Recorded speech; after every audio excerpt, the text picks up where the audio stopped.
Assalamualaikum warahmatullahi wabarakatuh.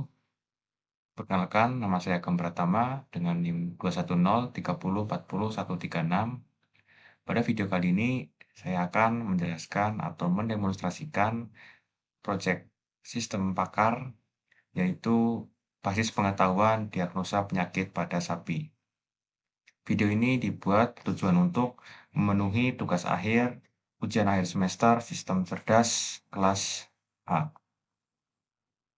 Bahasa yang saya gunakan yaitu PHP yang dikombinasikan dengan HTML, CSS, dan Bootstrap.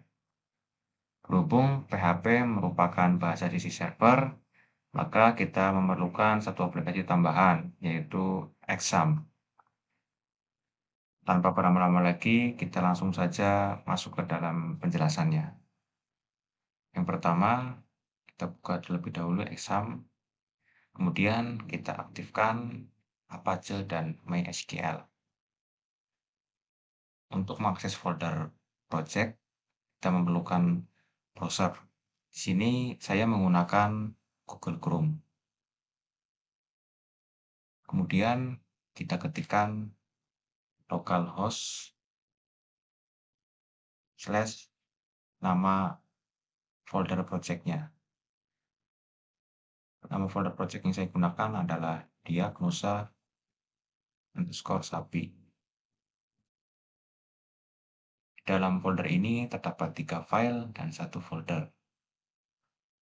Kita langsung saja buka file from PHP untuk menuju ke dalam project-nya. Beginilah tampilan awal dari project yang saya buat. Pada bagian atas terdapat judul, kemudian tabel gejala dan penyakit yang berisi 20 gejala dan 10 penyakit, di mana setiap penyakit terdapat 2 gejala. Tabel ini akan menjadi panduan atau acuan dalam mengisi input box nantinya. Kemudian ada tabel input nama hewan dan input gejala. Di bawahnya ada tabel diagnosa dan riset. Sebelum kita masukkan data, kita lihat terlebih dahulu ada apa saja di dalamnya. Di sini, sebagai contoh, terdapat demam dan dehidrasi dengan penyakit bovin viral diarrhea atau BVD. Kemudian ada batuk dan nafsu makan berkurang dengan penyakit parainfluenza dan seterusnya. Kita bisa langsung saja masukkan datanya. Pertama kita ketikkan sapi, kemudian kita dapat memasukkan gejala sesuai dengan isi tabel tadi. Kita ambil contoh, demam, dehidrasi. Lalu kita dapat klik diagnosa untuk memberikan hasil, maka akan muncul hasil diagnosanya.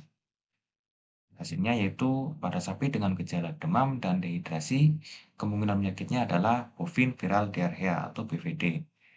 Berdasarkan kemungkinan penyakit yang diderita, berikut cara penanganan yang dapat dilakukan, yaitu vaksinasi dan pemberian nutrisi yang baik. Di sini ada tombol kembali ke atas untuk kembali ke menu form. Jika kita ingin menambah data lagi, kita dapat menuliskannya pada bagian gejala. Perlu diingat, gejala yang dimasukkan harus sesuai dengan tabel yang telah kita lihat tadi. Sebagai contoh, di sini kita akan masukkan diare dan muntah.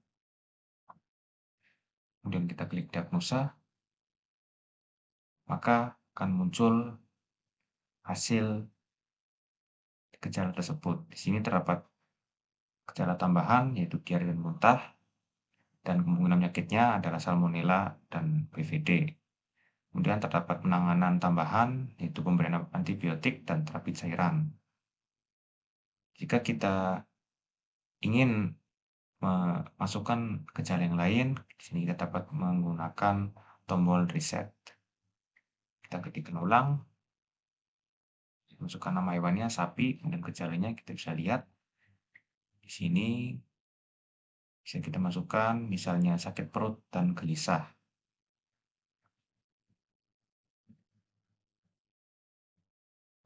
Kita klik diagnosa, maka hasilnya akan muncul, itu pada sapi dengan gejala sakit perut dan gelisah, kemungkinan penyakitnya adalah peluat Dan cara penanganannya adalah pengosongan gas dan terapi cairan. Kita dapat kembali ke atas. Dan namun jika data gejala yang dimasukkan tidak terdapat pada tabel ini, maka akan muncul peringatan. Misalkan kita masukkan di sini flu. Lalu kita klik diagnosa. Nah, di sini muncul tidak dapat menentukan penyakit berdasarkan gejala yang diberikan. Karena data yang terdapat pada tabel tidak terindikasi adanya flu.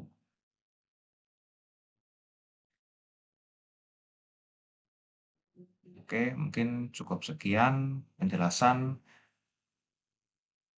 Pak, penjelasan dari saya. Selebihnya saya minta maaf atas kekurangan kata-kata yang tak saya sampaikan. Terima kasih. Wabillahi taufiq wal hidayah. Wassalamualaikum warahmatullahi wabarakatuh.